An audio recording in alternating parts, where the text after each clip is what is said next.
North గురించి పూజ చేసిన comments ఇప్పుడు తెగ వైరల్ అవుతున్నాయి.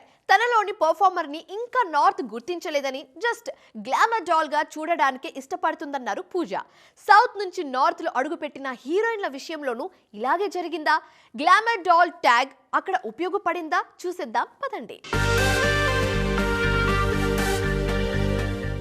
సౌత్ లో అంతా పర్ఫెక్ట్ గా ఉందనుకున్న టైంలో నార్త్ మేకర్స్ కి కాల్ షీట్ ఇచ్చి కెరియర్ ని ఎటు కాకుండా చేసుకున్నారన్న పేరుంది పూజా హెగ్డేకి.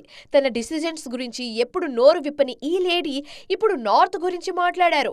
అక్కడ వారు తనలోని గ్లామర్ యాంగిల్ నే చూసారన్నారు. సౌత్ లో పర్ఫార్మర్ గా మంచి పేరుందని చెప్పారు.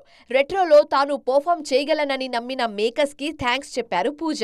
పూజ మాటలతో నార్త్ కి షిఫ్ట్ అవుతున్న మిగిలిన హీరోయిన్ల మీద ఫోకస్ పెరిగింది. యానిమల్ తోనే కాదు, చావాతోనూ మంచి పర్ఫార్మర్ గా ప్రూవ్ చేసుకున్నారు రష్మిక మందన. అలాగని ఆమె గ్లామర్ కి దూరంగా ఏమీ లేరు. కీర్తి సురేష్ నార్త్ కి వెళ్ళినప్పుడు గ్లామర్ విషయంలో కాస్త చూసి చూడనట్టు వ్యవహరించారనే పేరు తెచ్చుకున్నారు. ఉత్సాహంగా ఉల్లాసంగా చదువు సాగాలి, గొప్ప గొప్ప ఉద్యోగాలు సాధించాలి. Vignan deemed to be university. ఆమె నటించిన బేబీ జాన్ విషయంలో పాటే అందుకు సాక్ష్యమన్నారు. అలాగని ఆమె పర్ఫార్మెన్స్ కి కూడా ఎక్కడ తక్కువ మార్కులు వేయలేమన్నది నార్త్ క్రిటిక్స్ మాట.